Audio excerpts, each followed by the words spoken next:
ಯಶ್ಪಾಲ್ ಸುವರ್ಣ ಸನ್ಮಾನ್ಯ ಪರವಾಗಿ ರೆವೆನ್ಯೂ ಸಭಾಧ್ಯಕ್ಷರೇ, ಚುಕ್ಕಿ ಗುರುತಿನ ಪ್ರಶ್ನೆ 654 ಸನ್ಮಾನ್ಯ ಮುಖ್ಯಮಂತ್ರಿಗಳ ಹತ್ರ ಕೇಳಲಿಕ್ಕೆ ಬಯಸ್ತೇನೆ. ಮಾನ್ಯ ಸಭಾಧ್ಯಕ್ಷರೇ, ಗೌರವಾನ್ವಿತರಿಗೆ ಸರ್ಕಾರದ ಪರವಾಗಿ ಉತ್ತರ ಒದಗಿಸಿಕೊಟ್ಟಿದ್ದೇವೆ. ಸನ್ಮಾನ್ಯ ಸಭಾಧ್ಯಕ್ಷರೇ, ಈಗಾಗಲೇ ಪರಿಶಿಷ್ಟ ಪಂಗಡ ಇರ್ಬೋದು, ಪರಿಶಿಷ್ಟ ಜಾತಿ, ಹಿಂದುಳಿದ ವರ್ಗದ ಮೂಲಕ ಕೆಲವೊಂದು ನಿಗಮ ಮಂಡಳಿ ಮೂಲಕ ಸವಲತ್ತುಗಳ ಒಂದು ವಿತರಣೆ ಅಂಗವಾಗಿ ಅರ್ಜಿಗಳನ್ನು ಆಹ್ವಾನಿಸಲಾಗಿರ್ತದೆ. ಆದರೆ ಅರ್ಜಿಗಳನ್ನು ಆಹ್ವಾನಿಸುವ ಸಂದರ್ಭದಲ್ಲಿ ಯಾವುದೇ ರೀತಿಯ ಗುರಿಯನ್ನು ನಿಗದಿಪಡಿಸಿರುವುದಿಲ್ಲ. ಅರ್ಜಿ ಸಲ್ಲಿಕೆ ಮಾಡುವ ಸಂದರ್ಭದಲ್ಲಿ ಅರ್ಹ ಅರ್ಜಿದಾರರು ಆ ಬಗ್ಗೆ ದಾಖಲೆಗಳನ್ನು ಸರಿಪಡಿಸಿ ಅರ್ಜಿಯನ್ನು ಸಲ್ಲಿಕೆ ಮಾಡ್ತಾರೆ. ಕಡೆಗೆ ಆ ಗುರಿಯನ್ನು ನಿಗದಿಪಡಿಸುವಾಗ ಕನಿಷ್ಠ 1% ಕೂಡ ಆ ಫಲಾನುಭವಿಗಳಿಗೆ ಆಯ್ಕೆ ಮಾಡಲಿಕ್ಕೆ ಅವಕಾಶಗಳಿರುವುದಿಲ್ಲ. ಆ ದೃಷ್ಟಿಯಲ್ಲಿ 0.5% ಕೂಡ ಅದರಲ್ಲಿ ಅವಕಾಶ ಇರುವುದಿಲ್ಲ. ಅದರಿಂದಾಗಿ ಬಹಳಷ್ಟು ಜನ ಅರ್ಜಿ ಸಲ್ಲಿಕೆ ಮಾಡಿ ಅದರಿಂದ ಪರದಾಡುವಂಥ ಒಂದು ಸಮಸ್ಯೆ ಉದ್ಭವ ಆಗಿದೆ. ಯಾಕೆಂದರೆ ಅರ್ಜಿ ಸಲ್ಲಿಕೆ ಆಗುವಾಗ ದಾಖಲೆಗಳನ್ನು ಅವರು ಪಡ್ಕೊಳ್ಬೇಕು, ಅವರೆಲ್ಲ ಅರ್ಹರಾಗಿರ್ತಾರೆ. ಆದರೆ 1-2 ಜನರಿಗೆ ಮಾತ್ರ ಅವಕಾಶ ಇದೆ. ಅದರಿಂದಾಗಿ ನಮಗೆ ಶಾಸಕರ ಪ್ರದೇಶದಲ್ಲಿರುವಂಥ ಆ ಆಯ್ಕೆ ಸಮಿತಿಯಲ್ಲಿ ನಮಗೆ ಫಲಾನುಭವಿಗಳು ಆಯ್ಕೆ ಮಾಡಲಿಕ್ಕೆ ಕಷ್ಟ ಆಗ್ತದೆ. ಅದರಿಂದಾಗಿ ಸನ್ಮಾನ್ಯ ಅಧ್ಯಕ್ಷರ ಹತ್ರ ನನ್ನ ವಿನಂತಿ, ಆ ನಿಗಮ ಮಂಡಳಿ ಮೂಲಕ ಇರ್ಬೋದು, ಆ ಪರಿಶಿಷ್ಟ ಪಂಗಡದಲ್ಲಿ ಆ ಜನಸಂಖ್ಯೆಗೆ ಆಧಾರವಾಗಿ ಕನಿಷ್ಠ ಗುರಿಯನ್ನು ನಿಗದಿಪಡಿಸುವಂತ ಕೆಲಸ ಮಾಡಿದ್ರೆ ಆ ಭಾಗದ ಜನರಿಗೆ ಅದರ ಅನುಕೂಲತೆ. ಮಾನ್ಯ ಅಧ್ಯಕ್ಷರೇ, ಮಾನ್ಯ ಶಾಸಕರು ಕೇಳಿರುವಂತಹದ್ದು ಸರಿ ಇದೆ. ಅವರು ಏನು ಹೇಳ್ತಿದ್ದಾರೆ, ಅರ್ಜಿಯನ್ನ ಸಲ್ಲಿಸ್ತೇವೆ, ಅದು ಆಯ್ಕೆ ಆಗಲಿಲ್ಲ ಅಂತ ಹೇಳಿದ್ರೆ ಅರ್ಜಿಗೆ ಸಲ್ಲಿಸಿರುವಂಥ ಶ್ರಮ ಅದು ಮತ್ತೆ ಮತ್ತೆ ಅವರು ಶ್ರಮ ಎಲ್ಲ ವ್ಯರ್ಥ ಆಗುತ್ತೆ ಅನ್ನುವಂಥದ್ದು ಒಂದನೇ ಅಂಶ. ಎರಡನೇದು, ಹೆಚ್ಚಿಗೆ ಗುರಿಯನ್ನು ಕೊಡಬೇಕು ಅನ್ನುವಂಥದ್ದು 2 ಅಂಶ ಅವ್ರು ಹೇಳಿರೋದು ನಾನು ಅರ್ಥ ಮಾಡಿಕೊಂಡ ಹಾಗೆ. ಮೊದಲನೇ ಸಮಸ್ಯೆ ಪರಿಹಾರ ಮಾಡಲಿಕ್ಕೆ ಅಧ್ಯಕ್ಷರೇ, ನಾವು ಸರ್ಕಾರದಲ್ಲಿ ಒಂದು ತೀರ್ಮಾನ ಮಾಡಿದ್ದೇವೆ. ಏನಂದರೆ, ಈ ಬಾರಿ ಸಲ್ಲಿಸಿದಂಥ ಅರ್ಜಿ ಅದಕ್ಕೆ ಹೊಂದ್ಕೊಂಡಿರುವಂಥ ದಾಖಲಾತಿಗಳೇನಿದ್ದಾವೆ ಅವುಗಳನ್ನು ಮುಂದಿನ ವರ್ಷ ಆ ದಾಖಲಾತಿಗಳನ್ನು ಮರು ಸಲ್ಲಿಸುವ ಅವಶ್ಯಕತೆ ಇಲ್ಲ. ದಾಖಲಾತಿ ಈ ವರ್ಷ ಸಲ್ಲಿಸಿದ್ರೆ ಅದನ್ನು ಮುಂದಿನ ವರ್ಷಕ್ಕೂ ಕೂಡ ಅದೇ ದಾಖಲಾತಿಗಳನ್ನು ಮುಂದುವರಿಸಬಹುದು. ಸೊ ಅವರು ಬರೀ ಅಪ್ಲಿಕೇಶನ್ ಹಾಕಿ ಬಾಕಿ ಡಾಕ್ಯುಮೆಂಟೇಶನ್ ಎಲ್ಲ ಹೋದ ವರ್ಷದ್ದೇ ಪರಿಗಣಿಸುವ ಹಾಗೆ ಒಂದು ಬದಲಾವಣೆ ಮಾಡಿದ್ದೇವೆ.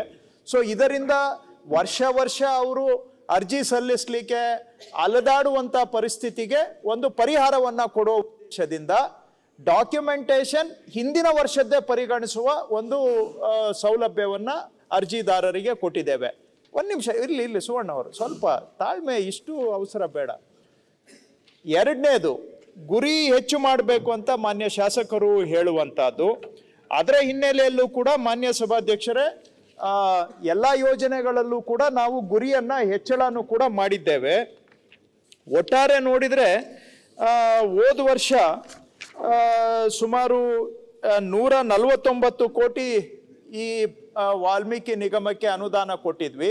ಈ ವರ್ಷ ಬರುವ ವರ್ಷ 167 ಕೋಟಿಗೆ ಅನುದಾನವನ್ನು ಹೆಚ್ಚಳ ಮಾಡಿದ್ದೇವೆ ಸಭಾಧ್ಯಕ್ಷರೇ. ಹಿಂದಿನ ವರ್ಷಗಳಿಗೆ ಹೋಲಿಕೆ ಮಾಡಿದ್ರು ಕೂಡ ನಾವು ವರ್ಷ ಅದರನ್ನ ಹೆಚ್ಚಳ ಮಾಡ್ತಾನೆ ಇದ್ದೇವೆ. ಖಂಡಿತವಾಗಿ ಇನ್ನೂ ಹೆಚ್ಚಳ ಮಾಡಲಿಕ್ಕೆ ಸರ್ಕಾರ ಖಂಡಿತವಾಗಿ ಅದನ್ನು ಪರಿಗಣಿಸ್ತೇವೆ. ಉದಾಹರಣೆಗೆ ಅವರಿಗೆ ಇನ್ನೂ ಮನವರಿಕೆ ಮಾಡಲಿಕ್ಕೆ ನಾನು ಹೇಳೋದಾದ್ರೆ, ಪ್ರಮುಖವಾಗಿ 3 ಯೋಜನೆಗಳು ಇದ್ದಾವೆ ವಾಲ್ಮೀಕಿ ನಿಗಮದಲ್ಲಿ. ಒಂದು ಗಂಗಾ ಕಲ್ಯಾಣ, ಮತ್ತೊಂದು ಸ್ವಯಂ ಉದ್ಯೋಗ, ಮಗದೊಂದು ಸಣ್ಣ ಸಾಲ ಮೈಕ್ರೋ ಕ್ರೆಡಿಟ್ ಸ್ಕೀಮು. ಇದರಲ್ಲಿ ತಮಗೆ ನಾನು ಮಾಹಿತಿ ಕೊಡೋದಾದ್ರೆ, ಯಾಕಂದ್ರೆ ಬರೀ ಹೇಳಿಕೆ ಕೊಡ್ತೀರಿ, ಇದು ನಿಜವಾಗಿ ವಾಸ್ತವದಲ್ಲಿ ಏನಿದೆ ಅನ್ನುವಂಥ ಪ್ರಶ್ನೆ ಅವ್ರ ಮನಸ್ಸಿನಲ್ಲಿ ಇರಬಹುದು. ಸೊ ಅದಕ್ಕೆ ನಾನು ಅವರಿಗೆ ಸ್ಪಷ್ಟವಾದ ಅಂಕಿ ಸಂಖ್ಯೆಯನ್ನು ಕೊಡ್ತೇನೆ ಮಾನ್ಯ ಸಭಾಧ್ಯಕ್ಷರೇ. 2022-23ರಲ್ಲಿ ಗಂಗಾ ಕಲ್ಯಾಣಕ್ಕೆ ಕೊಟ್ಟಿದ್ದು ಬರೀ 644 ಗುರಿ. ಈ 24-25ನೇ ಸಾಲದಲ್ಲಿ 1462, ಅಂದ್ರೆ 2 ಪಟ್ಟಿಗಿಂತ ಹೆಚ್ಚು ಹೆಚ್ಚಳ ಮಾಡಿದ್ದೇವೆ ಸಭಾಧ್ಯಕ್ಷರೇ. ಹಾಗೆ ಸ್ವಯಂ ಉದ್ಯೋಗಕ್ಕೆ 2022-23ರಲ್ಲಿ 1375 ಗುರಿ ಇತ್ತು. 24-25ನೇ ಸಾಲಿನಲ್ಲಿ ಅದನ್ನ 2150ಕ್ಕೆ ಹೆಚ್ಚಳ ಮಾಡಿದ್ದೇವೆ.